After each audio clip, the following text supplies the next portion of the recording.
ఇశ్రాయేలు కాపరి విశ్వముని ఊపిరి, ఇశ్రాయేలు కాపరి విశ్వముని ఊపిరి, పరలోక సారథి ప్రభునా వారధి, పరలోక సారథి ప్రభునా వారధి, యేసు నా రథ సారథి నా హృదయ కాపరి.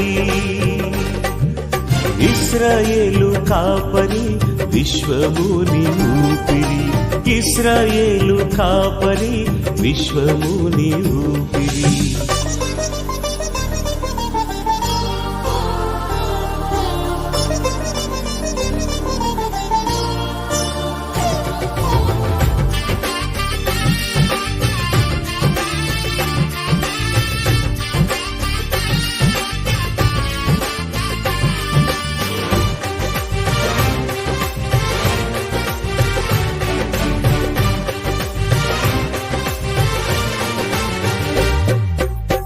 బబులోను బానిస బంధాలు తెంచి, బాధలు లేని బ్రతుకునియా,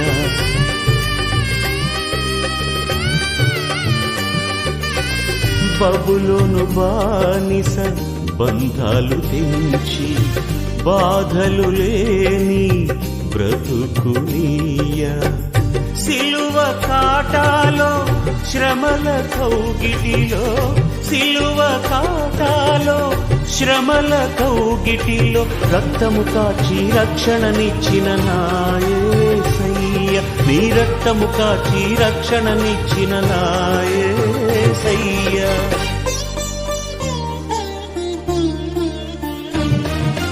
ఇశ్రాయేలు కాపరి విశ్వముని ఊపిరి, ఇశ్రాయేలు కాపరి విశ్వ. అక్కడ ప్రశ్న చేస్తారు డాక్టర్గా ఉంటుందని మనం అనుకోలేదు. అంటే మీ జీవితంలో కూడా దేవుడు అనుకోని అద్భుతాలు ఖచ్చితంగా చేస్తారు. తన కొరకు కనిపెట్టు అనే విషయమే నీకు తప్ప తన కార్యం సఫలం చేయమని ఏ దేవుని ఎవరు అక్కడ ఎవడు ఏ కాలంలో చూచి ఉండలేదు. అంటే దేవుడు కళ్ళని సమాచారం మనుషులకు వినబడలేదు, సంగతి వారికి తెలియబడలేదు. సో అందులోకి నువ్వు ఎప్పుడు కూడా అక్కడ కూడా చెప్తాను, నువ్వు కూడా సాక్షి చేయలేదు. నేను నాకు దేవుడు చేస్తాను, నేను అనుకోని కాలంలో దేవుడు నాకు కూడా చదివించాడని చెప్పేసి ఆయన మార్గంలో ఎందుకంటే అన్ని మార్గంలో బట్టి నేను జ్ఞాపకం చేసుకుంటూ సంతోషంగా నీకు అనుసరించి వాళ్ళని నేను దర్శించుకున్నాను. చిత్తగించును నీకు తోపడుతుంది దేవుడు కాపాడుతుంది. అంటే మనం ఏదైనా ఖర్చు చేసుకుని దేవుడు తోపడుతుంది. సో మనం ఎప్పుడు వాక్యంలో పాల్గొన్నామంటే దేవుడు గగనం చేయించుకొని వచ్చి మనం సాయం చేస్తాం. దేవుడి దేవుడి వాళ్ళ గురించి ఆశీర్వదించుగాక. ఆమె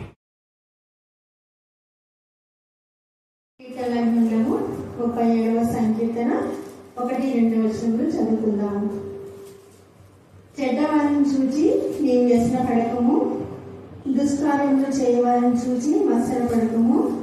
వారు గడ్డి వలనే త్వరగా ఎండిపోదురు, పచ్చని పూల వలనే వాడిపోదురు. దేవుడి యొక్క పరిశుద్ధ లేఖనములను మన ఇంటిలో దీవించి ఆశీర్వదించుగాక. ఆమేన్, ఆమేన్, ఆమేన్.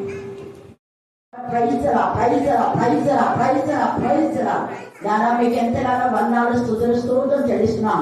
ఈ యొక్క రాత్రి కాల సందర్భం చదవబడ్డ లేఖన భావన ఆశించి విడిచి మా అందరి చూడాలో మీరు పరిపరిచేది కాక. నమ్మదగిన దేవా, చాలంత దేవా, వాక్యం వాక్షుగా మీరు మార్చాలి. వాక్యం బయట వెళ్తున్నప్పుడే ఆత్మీయ మానసిక శారీరక రుగ్మత నుంచి విడిపించడానికి ప్రారంభిస్తున్నాం. వాక్యం ద్వారా బలపరచని, వాక్యం ద్వారా ధైర్యపరచని, వాక్యం ద్వారా స్వస్థపరచని, వాక్యం ద్వారా శరీర ఆత్మ రుగ్మతలన్నీ కూడా మీరు దయపరుస్తున్నందుకు నేను స్తుతిస్తున్నా.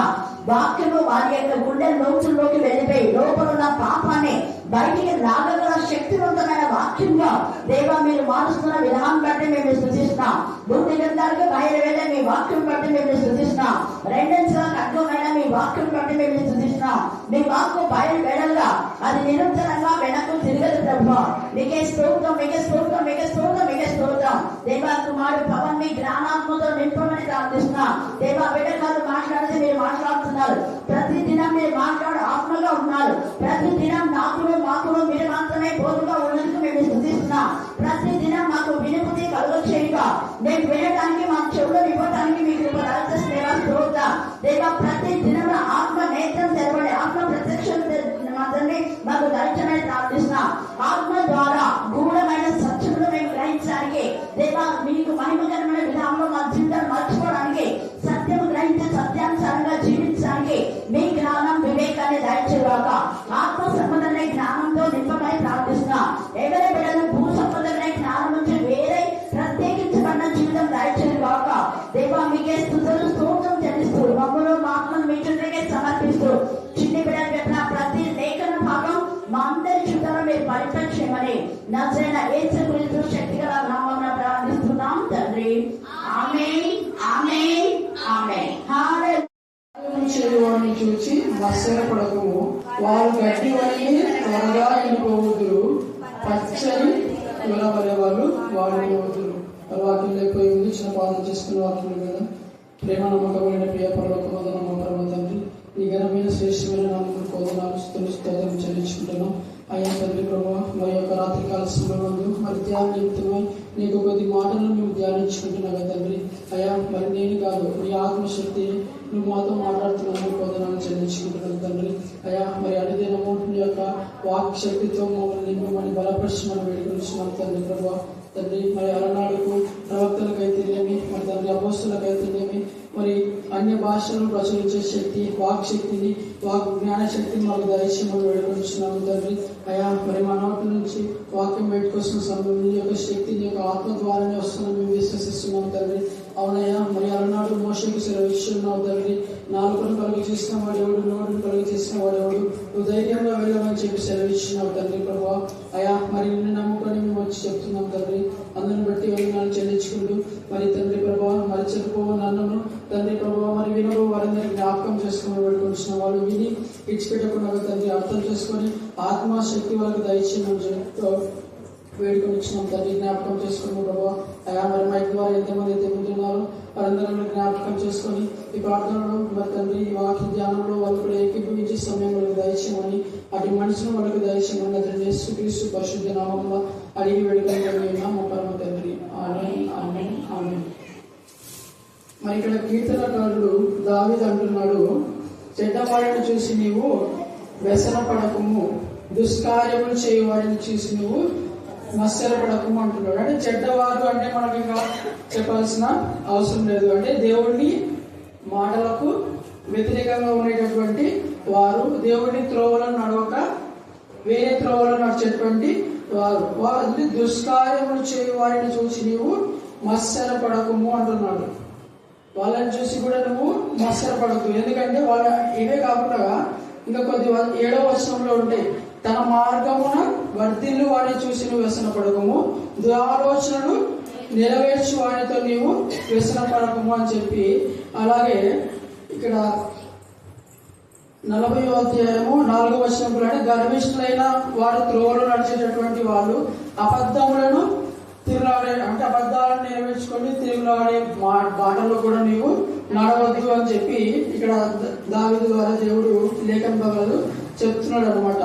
అంటే ఈ యొక్క మాటలో ఆ చెడ్డవారు, దుష్కార్యములు చేయువారు, తన మార్గమున వర్తిల్లు వారు, దురాలోచన చేత వాళ్ళు నెరవేర్చుకునేవారు. అంటే తన మార్గంలో వాళ్ళు వెళ్తే కన్నా కీడు ఉంటుందే మంచి ఉంటుందా?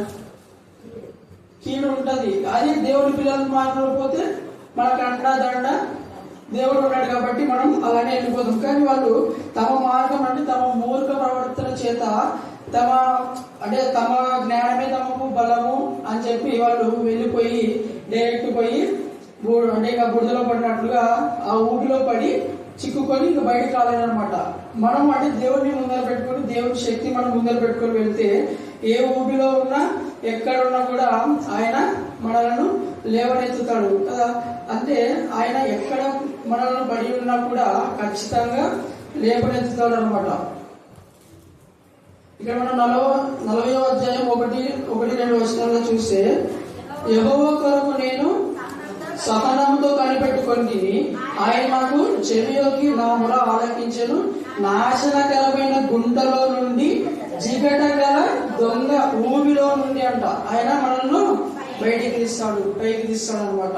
ఆ రకంగా అంటే దేవుని మాటలో దేవుని యొక్క నీతితో మనం ఉంటే ఖచ్చితంగా ఆయన బాటలోనే నడిస్తే ఆయన ఏ ఆపద వచ్చినా కూడా ఖచ్చితంగా మనలను లేవనెత్తుతాడు. ఆ ఊపి ఎంత గాఢాంధకారము లోయలో నుండి మనం మొదలుపెట్టిన ఆయన ఇంకా మనం యోనాను చూస్తాం, అదే దావీదుని కూడా చూస్తాం కదా. గాఢాంధకారం అంటే నీ దండు కర్ర, నీ యొక్క దొడ్డు కర్ర, నీ యొక్క దండము నాకు ఆదరణ అని చెప్పి, ఆ దొడ్డు కర్ర దొడ్డు ఏంది? వాక్యమే కదా. త్రోవ తూపేది దొడ్డు కర్ర అంటే గొర్రెల కాబట్టి పట్టుకుని పోయేటప్పుడు ఏది పట్టుకుని పోతాడు అంటే మామూలుగా చీకటిలో వాళ్ళకి కర్ర పట్టుకుని పోతారు కొంతమంది, వాళ్ళకు దారి చూపెట్టడానికి వాళ్ళు ఆ కర్రను పట్టుకొని ఉంటారు. దాని తర్వాత ఊత కర్ర అని అంటే కొద్దిగా వయసు వచ్చిన వాళ్ళు వాడతారు అనమాట. ఊత కర్ర అంటే మనకు పాములాగా ఉండి కర్ర ఉంటుంది, బొంగు వెదురు కర్ర, అది ఊత కర్ర అంటారు అనమాట. అంటే అది ఊతనిచ్చి పట్టుకుపోయేది. అంటే మనకు ఆ వాక్యం ద్వారానే మనం ఆ వాక్యం మీద ఆధారపడి ఆ వాక్యం మనలను నడిపిస్తుంది. అందుకంటే దావీదు మొదటి వాక్యము నా పాదములకు దీపము, ఆయన బాటల్లోనే మనము నడవాలి అని చెప్పి ఆయన దావీదు అంటే నీ వాక్యంలోనే మేము నడుస్తా అన్నట్టుగా అక్కడ చెప్తున్నాడు అనమాట. కానీ మనం భక్తిహీనులను చూస్తే అనేక రకాలైనటువంటి వాళ్ళు ఇంకా వినకుండా చెవిన పెట్టకుండా ఉంటూ ఉంటారు. మనం ఇక్కడ చూస్తే వారు గట్టి వలె త్వరగా ఎండిపోవుదురు, పచ్చని కూర వలె వాళ్ళు వాడిపోవుదురు. ఎందుకు వాళ్ళు అంటే దేవుడి మార్గంలో వాళ్ళు ఉండరు, వాళ్ళు వినరు. ఇక్కడ 36వ కీర్తన మనం చూస్తే భక్తిహీనుల హృదయంలో అతిక్రమము దేవోక్తి వలె పలుకుచున్నది. మనకు దేవోక్తి ఏది? భక్తి పరులకు చదవండి. 1వ కీర్తన 1వ నడవక నిలవక కూర్చుండగా దివారాత్రములు ధ్యానించేవాడు ధన్యుడు ధర్మశాస్త్రం. కానీ వీరికి దేవోక్తి ఏది? దానికి రివర్స్ అనమాట. దుష్టుల ఆలోచనలు చొప్పున నడిచి పాపుల మార్గమున నిలిచి అపహాసకుల చోటున కూర్చుండి దివారాత్రములు ముసలమ్మ ముచ్చట్లు చెప్పి దానిని అనుసరించిన వాడు ఎవరు? గడ్డి వలె ఎండిపోవాడు, ఆకుకూరల వలె వాడిపోయేటటువంటి వాడు. ఆ రకంగా వాళ్ళు ఉండాలి. మనం అదే కీర్తనలో మనం చూస్తే ఆయన ఏమంటున్నాడు అక్కడ? వాళ్ళు ఎలా ఉంటారంట? నీటి కాలంలో నాటబడిన చెట్టు వలె ఆకు వాడక తన కాలమందు ఫలమిచ్చు. అంటే తన కాలం వస్తుంది, దేవుని కాలం వస్తుంది ఖచ్చితంగా. ఆ సమయమందు ఫలమిచ్చు చెట్టు వలె నుండును. అంటే ఎప్పుడంటే ఎప్పుడు వస్తుంది? తన కాలమందు. అంటే మనకు కూడా మనం మన జీవితంలో ఫలించాలన్నప్పుడు ఖచ్చితంగా ఆయన కాలం అనేది వస్తుంది. అంటే మన సమయం రాలేదు ఇంకా అని చెప్పి మనము నీ చిత్తమే జరిగించి ప్రభు అని చెప్పి మనము చెప్తాం. కాబట్టి ఆయన తన కాలమందే వాకు వాడక ఫలమిచ్చు చెట్టు వల్లే ఉంటుంది. ఇక్కడ నీతివంతులను చెట్టుతో పోలుస్తున్నాడు. మనం గమనిస్తే చెట్టు ఇక్కడ ఉంది, అక్కడ భక్తిహీనులను ఎందుకు పోలుస్తున్నాడు? గడ్డి ఆకుకూరలు. మన గడ్డికి ఆకుకూరలకు మనం పోలిక చూసుకోవచ్చు. గడ్డి మామూలుగా చిన్న ఉండి అంటే మామూలు బొటానికల్ గా చూస్తే అంటే ఒకే ఈక కలిగి ఉంటది. కానీ చెట్టు ఎట్లా ఉంటది? దానికి కొమ్మలు ఉంటాయి, బాగా దృఢమైన వేర్లు ఉంటాయి, కొమ్మలుండి ఆకులుండి ఫలాలు కూడా ఇస్తుంది అనమాట. ఆ రకంగా ఉంటది. కానీ ఈ గడ్డి ఏది? ఊకే పోతుంది. అంటే భక్తిహీనులు అంటున్నారు కదా, తమ ప్రవర్తన తమకే వ్యక్తం వచ్చిన దాకా ప్రవర్తించి తర్వాత పడిపోతారు అనమాట. ఆ రకంగా దానిలో ఉన్నటువంటి ఆ యొక్క అంటే వాళ్ళ ప్రవర్తనలో ఆ రకంగా ఉండి పడిపోయి లేవనెత్తులాగా ఉంటారు. మనం ప్రతి ఇప్పుడు ఏదో గడ్డి మొక్కుంది కదా, గడ్డి లాగా ఎండిపోతారు అన్నారు. భక్తిహీనుడు అంటే ఒక పారి పడిపోతే అది పడిపోయినట్టునే. ఇంకా ఎవరు అంటే లేవనెత్తి వాడనేటువంటి వ్యక్తులే ఉండరు. గడ్డికి మనం చూస్తే గడ్డి మంది కొట్టినామనుకో ఆ గడ్డి మొత్తం చనిపోయి ఎండిపోతుంది. అది మళ్ళీ రావాలంటే కష్టం, అది ఇంకా రాలేదు. అది ఒక చెట్టు చూడండి, మొత్తం గుడం గాడి కొట్టేసినాం అనుకో ఖచ్చితంగా అంటే కొద్ది రోజులు నీళ్లు పోసి ఖచ్చితంగా పెడితే ఖచ్చితంగా ఏదో ఒక అంటే ఆ యొక్క దాని నుంచి ఒక మూల నుంచి ఖచ్చితంగా ఏదో ఒక పాటల నుంచి చిగురు అనేది ఖచ్చితంగా వస్తుంది అనమాట. అంటే మనం ఎండిపోయిన చెట్టు వల్లే ఒకవేళ మనం జీవితంలో అంటే నీతివంతులుగా ఉండి కూడా మనల్ని మనలో బాధల్లో ఉన్నా అంటే మనం ఇబ్బందుల్లో ఉన్నా ఆ గడ్డి వలె దేవుడు మనలను వాడిపోని యొక్క పడిదోడని అనమాట. ఆ చెట్టు వలనే అంటే నీళ్లు ఉంటాయంటున్నారు. ఆ నీళ్లు మనకు వాక్యము. ఆ వాక్యాన్ని మనతో ఉండి ఆ వాక్యంలోనే మనము నడుస్తూ ఉంటే ఆయన మనలను ఖచ్చితంగా గుర్తుపెట్టుకున్నాడు అనమాట. కాబట్టి అంటే ఆ యొక్క ఆ చెట్టును ఆ యొక్క గడ్డితో ఇక్కడ మనల్ని పోలుస్తున్నాడు. అంటే అది త్వరగా ఎండిపోతుంది. అది భక్తిహీనులకు గుర్తుగా చెప్తున్నాడు. తర్వాత ఈ యొక్క చెట్టును నీతిమంతులకు గుర్తుగా అక్కడ చెప్తున్నాడు అనమాట. ఆ రకంగా వాళ్ళ త్రోవలు నడిచేటటువంటి వాళ్ళకు ఇది ఒక దేవోక్తి వలె వారికి వాళ్ళ దృష్టిలో ఉంటుంది అనమాట. అంటే వారి దోషములు బయటపడి అపహాస్యము వాళ్ళు కనపడతారు అనమాట. అంటే వారి నోటి మాటలు పాపమునకు ఏమున్నాయి, ఇక్కడ 36వ అధ్యాయము 3వ వచనము, వాటి నోటి మాటలు పాపమునకు కపటమునకు ఆస్పదములు. అంటే వాళ్ళ నోట్లో ఎప్పుడు పాపము ఆస్పదము అవే వస్తాయి అనమాట. బుద్ధి కలిగి ప్రవర్తింపడు, మేలు చేయువాడు నేడాడు ఇంకా మానివేసి ఉన్నాడు. మరి అక్కడే చూస్తే చెడుతనం వానికి అసహ్యం కాదు. నీతివంతులకు భక్తి పరులకు చెడుతనము అసహించుకొని మనము నడచాలి. కానీ వీళ్ళకు అదే ఇంకా అన్నారు కదా, వాళ్ళకి దేవోక్తి వల్ల ఉంటుంది అన్నమాట. వాళ్ళ అతిక్రమములు అవన్నీ కూడా వాళ్ళకు ఇష్టానుసారంగా ఉండి దాంట్లోనే వాళ్ళు వెళ్ళిపోతూ ఉంటారు. కానీ మన ఇప్పుడు ఈ జీవితంలో ఈ యొక్క 37వ సంకీర్తనలో దావీదు మహారాజు అక్కడ చాలా చోట్ల అంటే భక్తిహీనులు నా మీద లేచున్నారు అని చెప్పినట్లుగా ఆయన అక్కడ రాసుకుంటూ వెళ్తాడు అనమాట. అంటే భక్తిహీనులను చూసి మనము వ్యసన పడకూడదు. అంటే వాళ్ళు దేవుడు లేడు, ఎవరు లేరు అనేది ఎవరు భక్తి పరులు అనరు, భక్తిహీనులే అంటారు ఎప్పటికైనా. కానీ అంటే ఏది చెప్పినా అంటే ఇప్పుడు మనం బైబిల్ దేవుడి దగ్గరకు వస్తున్నాం అనుకో, ఒక నిరీక్షణతోటి, ఒక విశ్వాసంతో, ఆశతోటి మనము వస్తాం. దేవుడు ఉన్నాడు, నా దేవుడు చూస్తాడు, మనల్ని ఆదరిస్తాడు అని చెప్పి. మనం ఇక్కడ సువార్తల్లో అపోస్తల కార్యంలో మనం చూసుకుంటే ఎవరో చెప్పినది కాదు, మేము స్వయంగా విని మేము ఎరిగిన సంగతులను తెలుసుకొని మేము దేవుడిని నమ్మామని చెప్పి అక్కడ సాక్ష్యం ఇస్తారన్నమాట. అంటే ఎవరో చెప్తే నమ్మేటటువంటిది కాదు, తనకు తాను దేవుడే తన భక్తులను ఏర్పాటు చేసుకుంటాడు అన్నట్లుగా ఆయన ఎవరితో అయితే మరి ఏ కార్యాలు చేయాలనుకున్నాడో ఆ కార్యాలను చేపించి తన భక్తులుగా ఆయన పేరు పొందించుకొని ఆయననే గణపరుచుకుంటాడు అనమాట, ఆయన నామాన్ని. అంతే తప్ప ఆయన అంటారు కదా, అంటే మనం ఎన్ని నడతలు నడిచినా మనము పడిపోకుండా నీతిమంతుడు 7 సార్లు పడినా ఖచ్చితంగా నిలబెడతాడు దేవుడు. అంతే తప్ప ఈ యొక్క భక్తిహీనులాగా ఉంటే మనము నిలబడలేము. కానీ మనం చెట్టులో ఉన్నాం. ఒక నీతిమంతుడు అంటే యేసయ్యకు గుర్తు కదా, నాలో మీరున్నారు, నీలో నేనున్నా అని చెప్పి ఆయన ఆత్మ మనలో ఉంది. ఈ శరీరము యేసుక్రీస్తు దేహము అని చెప్పి ఆయన సెలవిస్తున్నాడు. అంటే మనం ఒకవేళ కొమ్మ కొట్టివేయబడినా కూడా, ఇప్పుడు చాలా మంది అంటారు ఇది ఒక యేసుక్రీస్తు దేహం కదా, ఒక చెట్టు కదా, ఈ అవయవాలు లేకుండా పని చేసుకుంటూ స్వార్థ చెప్పుకుంటూ దేవుని సేవలో చాలా మంది ఉంటారు. అంటే కాళ్ళు లేకపోయినా కొంతమంది, అంటే అవయవంలో ఏ కొమ్మ ఇరిగిపోయినా, ఏ యొక్క ఆకు వాడిపోయినా, అంటే మనం యొక్క అవయవాలని అనేక రకాలుగా ఒకవేళ చెట్టుతో పోల్చుకుంటే ఖచ్చితంగా ఫలమిచ్చు వృక్షం వలె, అంటే దేవుడి సేవలో వాడబడి దేవుడిలాగా ముందుకు వెళ్ళే రకంగా మనము మనల్ని ఆయన చేస్తాడు అన్నమాట. ఈ రకంగా అంటే ఆయన పడిపో చేసినటువంటి ఆ యొక్క వాళ్ళను కూడా అతడే లేపుతాడు. ఆ దేవుడు ఒక్కడే మనల్ని లేపగల సమర్థుడు, ఎవరు కూడా లేరు. అందుకన్నాడు కదా, నేనే మార్గము, నేనే సత్యము, నేనే జీవము, నా ద్వారే జీవము, నేనే మార్గం. అంటే నేను తప్ప వేరొక మార్గం అనేదే లేదు.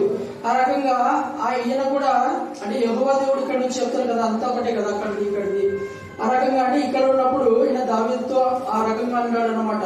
ఆయన చేతనే స్థిరపరచబడవాడు, ఒకరి నడత యెహోవా చేతనే స్థిరపరచబడును అని చెప్పి ఇదే అధ్యాయము 23వ వచనంలో మనం చూస్తాం అన్నమాట. అంటే వారి ప్రవర్తన చూసి ఆయన ఆనందించును. మరి మన ప్రవర్తన దేవుడు ఆనందించు లాగా ఉందా, లేదంటే ఏ రకంగా ఉందా మనము తెలుసుకోవాలి. ఆయన ప్రవర్తన ఆనందించి, అంటే ఇతరుల మనుషుల ప్రవర్తన ఆనందించి ఆయన కొన్ని చోట్ల కొంతమందిని ఎత్తి పలుకుతాడు అనమాట. ఎవరిని? నోవాహుని, యోబు, ఇంకా అబ్రహాము, వాళ్ళ నల్లని అంటే ప్రతి చోట. అందుకే అంటే పేర్లు పెట్టబడిన ఇప్పుడు దేవుడు తెలుసుకుంటాం, కానీ మనం వాళ్ళకు ముందు అబ్రహాము దేవా, ఇస్సాకు దేవా, యాకోబు దేవా, తర్వాత షడ్రక్ మేషక్ అబేద్కరులను తప్పించిన దేవా, అంటే దేవుడిని తలుచుకున్న ప్రతిసారి వాళ్ళని కూడా మనము గుర్తు పెట్టుకొని ఖచ్చితంగా వాళ్ళని కూడా మనము జ్ఞాపకం చేసుకొని దేవునికి విన్నపాలు చేసుకుంటాం అనమాట. ఆ రకంగా నీతివంతుల పక్షాన దేవుడు ఉంటాడని ఈ సందర్భంగా చెప్తున్నాడు అనమాట. అంటే ఆ యొక్క చెడు మార్గంలో ఆ రకంగా పడిపోకుండా నీతివంతులుగా ఉండి నీతివంతుల్లోనే జీవించాలని కోరుకుంటున్నా. ఇక్కడ 12వ వచనం చూస్తే 37వ అధ్యాయం 12వ వచనంలో భక్తిహీనులు నీతిమంతులు దురాలోచన చేయుదురు, వారిని గురించి పళ్ళు కొరుకుదురు. అంటే వాళ్ళు ఎప్పుడు చంపాలా? దావీదు మొత్తం ఇదే, అంటే చాలా కీర్తనల్లో అదే అంటారు, దేవా నా మీద పళ్ళు కొడుకు వాళ్ళు నన్ను చంపాలని చూసిన వారు, ఆఖరికి వాళ్ళ కోసం నేను ప్రార్థన చేసిన. అంటే ఇక్కడే ఇదే అధ్యాయంలో ఉంటుంది అనమాట. చివరిలో వాళ్ళ కోసం నేను ప్రార్థన చేసిన, వాళ్ళ అమ్మ కోసం. అంటే వాళ్ళ అమ్మ నేను మా అమ్మలా చూసిన, వాళ్ళ తమ్ముళ్ళ నేను మా తమ్ముళ్ళలో చూసినాను. అయినా కూడా వాళ్ళు నన్ను వదిలిపెట్టకుండా నా ఇంట్లో, అంటే నా ఉప్పు తిని నాకు ద్రోహం చేస్తారంటారు కదా, ఆ రకంగా వాళ్ళు నా గురించి కూడా చెప్పి పగబట్టి పండగలు బట్టి నన్ను చంపాలని చూస్తున్నారు. నన్ను కరుణించి నన్ను విడిపించు అని చెప్పి దేవుడిని ఇక్కడ మొరబెట్టుకుంటూ ఉంటాడు అనమాట. కానీ ఆయనను ఖచ్చితంగా దేవుడు తప్పించి ఆ యొక్క ప్రార్థన విన్నాడు అనమాట. కానీ మనము నీతిమంతులుగా కలిగినటువంటి వాళ్ళకు కొంచెమైనా, మరి ఇదే కీర్తనలో మనం చూస్తే 16వ వచనంలో నీతిమంతునికి కలిగినది కొంచెమైనను బహుమంది భక్తిహీనులకున్న ధన సంపద కంటే, బహుమందికి ఒక్కని కాదు, ఒక్కడికి ఒక భక్తిహీనికి ₹1 ఉన్నాయనుకో, బహుమందికి ఒక 10 మందికి వేసుకున్నాము, వానికి మొత్తం కలిపి ఒక 50 కోట్లు ఉన్నాయనుకో, ఆ 50 కోట్ల కన్నా నీతి మందికి కలిగిన కొంచెము మేలు చాలా 10% ఉన్నా కూడా వాడు ఏ దిగులు లేకుండా, ఏ బాధ లేకుండా వాడు ఖచ్చితంగా ఉంటాడు. అందుకే అంటారు కదా 23వ కీర్తన 1-2, యెహోవా నా కాపరి, నాకు లేమి కలగదు, పచ్చిక గల చోట్ల ఆయన నన్ను పరుండ చేయించున్నాడు, శాంతికరమైన జలముల యొద్ద నన్ను నడిపించుచున్నాడు కదా. మరి పచ్చిక గల చోట్ల అంటే ఎండిపోయినటువంటి ఆ యొక్క ఎండిపోయినటువంటి జీవితాలు కాకుండా చిగురిచ్చి పచ్చదనముగా అగులను చిగురు మనం చూస్తాం. ఆ రకంగా అంటే చిగురిచ్చి ఫలిచ్చి అట్లాంటి జీవితంలోని మనము జీవించాలి అని చెప్పి మీకు తెలియజేస్తున్నాడు అనమాట. అంటే ఈ యొక్క వాక్యాలు మనము ఆ యొక్క వాళ్ళని చూసి వ్యసన పడకూడదు. ఫస్ట్ అంటే వాళ్ళు దేవుడు లేడు అని అంటున్నాడు. దేవుళ్ళు కొంతమంది అంటారు కదా, ఈయన పౌలు అపోస్తులైన పౌలు 2వ కొరింథీయులకు రాసిన పత్రికల్లో అంటే ఆయన గురించి ఎన్నో అబండాలు వేస్తున్నాడు. నన్ను దొంగ ప్రవక్త అంటున్నారు, అంటే డబ్బులు తీసుకుని మోసం చేస్తున్నాడేమో అని తినేలాగా చేస్తున్నాడేమో అంటే ఒక ఆయన ఎదురుగానే అంటుంటే ఆయన అంటాడు అనమాట, అంటే ఆయనను క్షమించాలి. అంతకుముందు వచనాలు ఆయన ఏమని చెప్తాడు, యేసుక్రీస్తు ప్రభు అని చెప్తారు కదా, నిన్ను వారిని పొరుగువాడిని ప్రేమించు, అదే నీ ఆజ్ఞ అని చెప్పి చెప్తాడు. ఆ రకంగా ఆయనని ఇప్పుడు చెప్పేతోళ్ళే ఫాలో కాకపోతే వినతోళ్ళు ఫాలో అవుతారా? వినాలి కదా. అదే బోధించే నీకు నీవే బోధించుకోవడం చెప్తుంది లేఖనం. అక్కడ పౌల్ని అంటారనమాట, అంటే బాధిస్తూ ఉంటే సరే, అంటే వాని వల్ల మీరందరూ బాధపడతారు, సాతానికి ఇది ఒక అంటే స్కందం లాగినట్టు, అంటే అదొక్క మాట పడింది అనుకో, ఇప్పుడు అంతే కదా, చెప్పుతో ఏదన్నా చెప్పినారనుకో వాడు చేసుకోడు ఖచ్చితంగా పరుగెత్తిపోయి అరే వాళ్ళు చెప్తున్నారా, అంటే పాస్టర్ అమ్మ చెప్పింది, పాస్టర్ సార్ చెప్తున్నారా, మనం ఇది చేయొచ్చు ఫాలో కావచ్చు అని ఒక తప్పుడు మార్గంలో పోయేటటువంటి అవకాశము ఉంది. ఆ రకంగా ఆయన ఖచ్చితంగా పౌలు క్షమిస్తాడు. ఎందుకంటే సాతాను ఊరిలో పడతారు, సాతాను ఇదొక అంటే తన మార్గంలో ఎన్నుకొని తనలోకి లాక్కుంటది అన్నట్టుగా ఆయన అక్కడ చెప్తాడు అనమాట. కాబట్టి ఆ రకంగా మనము పోకుండా ఇప్పుడు ఈ మధ్యకాలంలో అంటే అనేక రకమైనటువంటి బోధనలు వచ్చినాయని ఆయన మనం పౌరు చూసి యేసుక్రీస్తు ప్రభువు జీవితంలో ఏ విధంగా జరుగుతుంటూ పోయినాయో చాలా చోట్ల ఆయన కూడా అలానే చెప్తుంటాడు అనమాట. యేసుక్రీస్తు ప్రభు వారు అబద్ధ ప్రవక్తలు అబద్ధ బోధకులు వస్తారని చెప్పి, గొర్రెచకం ధరించినటువంటి తోడేళ్ళు వస్తారని చెప్పి చెప్తారు. కానీ పౌలు కూడా అంటాడు అనమాట, అంటే ఆ యొక్క సాతాను ఒక వెలుగు దూత వేషం వేసుకొని సాతాను వస్తుంది అని చెప్పి చెప్తాడు అనమాట. కొరింథీయులకు రాసిన పత్రిక లాస్ట్ లో ఉంటది అనమాట. అంటే అక్కడ ఆ సాతానే వెలుగు దూత వేషం వేసుకొచ్చినప్పుడు తన సంబంధులు అంటే తన అనుచరులు, సాతాను అనుచరులు అంటే అక్కడ ఎవరున్నారు, మామూలుగా అపోస్తులు కదా అప్పుడు ఆ సందర్భంలో ఉండేది, తన ఆ అనుచరులు కూడా అబద్ధ బోధకుల్లాగా నటన జీవితంలో ఉన్నటువంటి వాళ్ళు ఖచ్చితంగా అంటే ఆ యొక్క వాళ్ళు ఎవరైతే ఉన్నారో అపోస్తులు వాళ్ళ కూడా రావచ్చు, వాళ్ళ మాటలన్నీ మీరు పట్టించుకోవద్దండి అని చెప్పి చెప్తాడు అనమాట. అంటే మనము అదేదో సామెత పద్యం ఉన్నది కదా, ఒక్కొక్క పురముడు ఒక్కొక్క పొలికనుడు చూడ చూడ చూసిన జాడవేలు. కాబట్టి అంటే నీతివంతులు అందరు నీతివంతులు అని చెప్పడానికి మనకు లేదు. అంటే సాతానులో ఉన్నటువంటి వాళ్ళు ఉంటారు, లోపల ఉన్నటువంటి వాళ్ళు ఉంటారు. అంటే మనకు దేవుడిలో ఉండేటువంటి వాళ్ళను ఖచ్చితంగా అంటే అక్కడ రోమియోకు రాసిన పత్రికలో చాలా చోట్ల మనం చూస్తాం. ఆత్మ ద్వారా అంటే లోక జ్ఞానం కాదు, కానీ దేవుని జ్ఞానము దైవ సంబంధమైనటువంటి వ్యక్తులకి అవి అర్థమవుతారని చెప్పి మనకు అంటే వాదిస్తుంటాం కదా. అక్కడ కూడా ఆయన చెప్తాడు కదా, అంటే కొరింథీయులకు రాసిన 1వ పత్రికలో ఎవరైనా తెలియని వాళ్ళు ఉంటే వాళ్ళతో నువ్వు ఎక్కువ వాదన పెట్టుకోవద్దు. అంటే అది తినొచ్చా, ఇది తినొచ్చా, గుడ్డు పడించుకోవచ్చా వద్దా అనేటటువంటి అక్కడ చాలా విషయాలు ఉంటాయి. వాళ్ళతో బెస్ట్ విశ్వాసంలో ఎదగని బెస్ట్. వాళ్ళతో లేదు ఇట్లా అని డిబేట్లో కూర్చొని ఇద్దరు వాదలాడుకుంటారు అని అట్లా వాదలాడుకోవద్దు. బెస్ట్ ఎదగని తనంతలో తానే ఎవరి చేత ఆత్మ చేత దేవుడే నడిపించుకుంటాడని చెప్పి సెలవిస్తున్నాడు అనమాట. ఆ రకంగా అంటే ఆ యొక్క అభక్త బోధలను ఆ యొక్క చెడుగా చెప్పేటటువంటి ఆయన అంటాడు, మేము కలిపి చెరిపి బోధించే బోధలు కాదు, స్వచ్ఛమైనటువంటి మేము మా జీవితంలో చూసినటువంటి క్రియలనే మా ద్వారానే మేము చెప్తున్నాం తప్ప ఏ డబ్బు కోసమో అసలు అక్కడ ఆయన చాలా చోట్ల చెప్తాడు 2 కొరింథీయుల పత్రికలో. అంటే మీ యొక్క డబ్బుని ఆశించలే, కొరింథీయుల పత్రికని హెచ్చరిస్తూ చెప్తాడు అనమాట. మీరు నాకు వస్తే మీరు అట్లా అంటారా అని చెప్పి నేను అంటే కొంతమంది సేవకులు ఎట్లుంటారంటే అట్లా ముందే అంటారేమో అని చెప్పి తగ్గింపు గుణంతో ఉండేది అంటే ఉపకారం ఉన్నా కూడా తిని సర్దుకునేటటువంటి సేవకులు ఉంటారు. ఎందుకులే వాళ్ళకు అంత శ్రమ పెట్టడం అని చెప్పి ఆ రకంగా నేను తగ్గించుకున్నా, మీరు ఈ మాట అంటారని చెప్పి అని అక్కడ కొరింథీయుల పత్రికల్లో కొరింథీయుల సంఘాన్ని హెచ్చరిస్తూ ఉంటాడు అనమాట. అంత తగ్గింపు గుణంతో ఆయన నడుస్తూ ఉంటాడు. అంటే పాస్టర్ ఏ విధంగా అయితే ఉంటాడో ఆ రకంగా అనమాట. ఆ రకంగా ఉండాలని ఆయన అంటే ఆయన మీద అబద్ధ అంటే ఎన్నెన్నో చెప్తుంటారు, మీరు అలా మీరు ఇలా. ఇప్పుడు జరిగేటటువంటి సిచ్యువేషన్ ఒక పాస్టర్ మీద ఏవైతే అంటే ఇంకా చాలా మంది మమ్మల్ని అయితే అంటుంటారు, అంటే అమెరికా నుంచి డబ్బు వస్తుందట మీకు కూడా ఇస్తారని చెప్పి మా ఇంటి దగ్గర అంటే కత్తిరోడ్డు కింద పోతుంటే అడుగుతారు అనమాట, డబ్బులు వస్తాయంట కదమ్మా అంటే మీకు కూడా ఇస్తున్నారా అని చెప్పి. వాళ్ళకి తెలుసో తెలియకో తెలియదు, కానీ ఒక రకంగా అంటే వాళ్ళని ఏ విధంగా అయినా దేవుడి మాట నుంచి తప్పించాలన్నట్లుగా ఏదో ఒక మాటలు చుట్టుపోటి మాటలు అంటూనే ఉంటారు అనమాట. అలా మీకు డబ్బులు వస్తాయా అవి ఇవి అని చెప్పి ఏవేవో అంటుంటారు, కానీ వల్ల ఏం లేదు. అంటే కొంతమంది అంటే రాకూడదని చెప్పి దశమ భాగం ఇవ్వాలంట కదా, ఖచ్చితంగా అవి అంట కదా ఇవంట కదా ఉండే వల్ల పెట్టాలంట కదా దేవుడికి, అప్పుడు అయితేనే దేవుడిని చూస్తున్నట్ట కదా అని చెప్పి అని అవి ఇవి అని చెప్పి ఎన్నెన్నో చెప్తుంటారు. కానీ మనం మాట్లాడిన వాళ్ళను ఏవి పట్టించుకోకూడదు, అట్లా రకంగా ఉండాలని చెప్పి మనది. కానీ అంటే వాళ్ళతో మాట్లాడేటప్పుడు వాళ్ళను ఎదిరించేటప్పుడు ఖచ్చితంగా మనకు దేవుని యొక్క ఆత్మ మనతో ఉంటుందని చెప్పి మనం సువార్తలో చూస్తాం. ప్రతి సువార్తల్లో ఒక చోట తండ్రి నీకు అంటే వాళ్ళతో వాదించేటప్పుడు తండ్రి నీకు సహాయం చేస్తాడు, అలాగే బలిగో సువార్తలో ఆత్మ నీకు సహాయం చేస్తుంది, ఇంకొక సువార్తలో యేసుక్రీస్తు నేను నీకు తోడుగా ఉండి నువ్వు మాట్లాడేటప్పుడు నేను నీకు సహాయం చేస్తా ఉంటాను. ఒకసారి లూకా సువార్త 21వ అధ్యాయము 15వ వచనం చదవండి.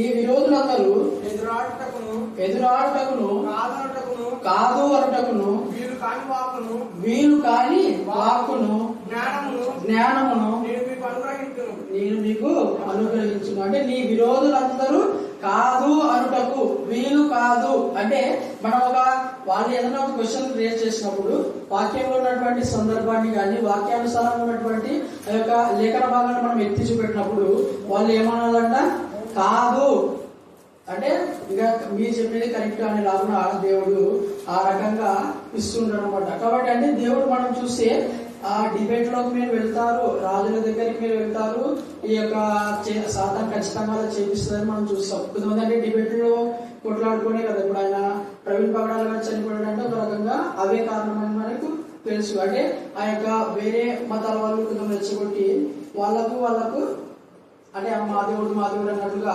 సత్యం ఎవరికో అందరికి తెలుసు, కానీ ఆయన బయటికి పోయి చెప్పినాడు కాబట్టి ఆయన మీద కోపం పెడుతున్నారు అనమాట. అలాగే అంటే చాలా మంది ఉన్నారు అంటే ఆ రకంగా చెప్తున్నాడు అని చెప్పి కొద్దిమంది పగబెట్టుకొని వాళ్ళను కీడు చేయ వాళ్ళు కూడా చాలా మంది ఉన్నారు అనమాట.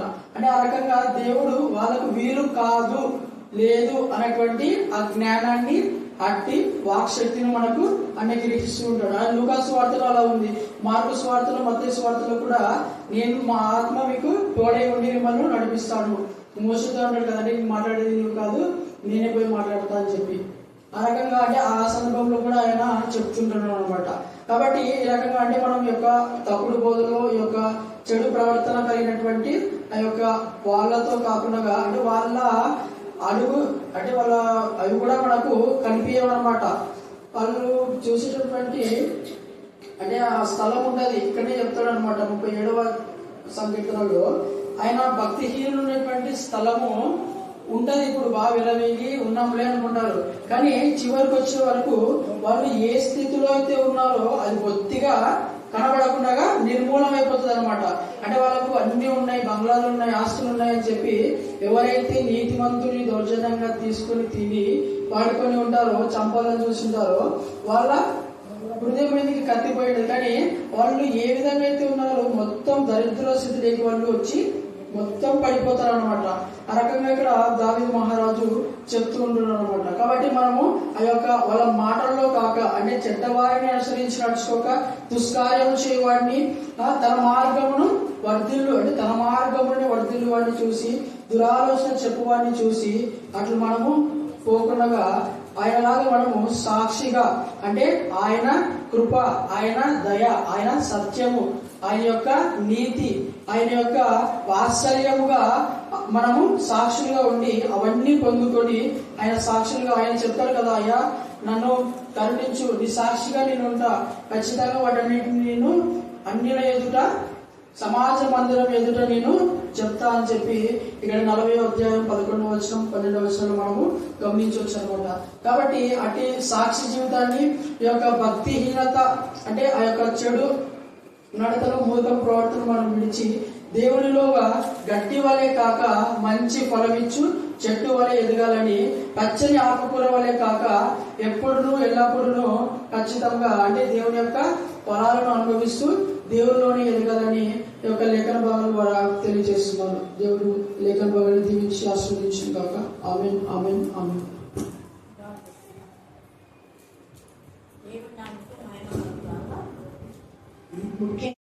క్షమించడం ప్రభావ, మార్గంలో నడిచేందుకు మాకు సహాయం దయచే ప్రభావ.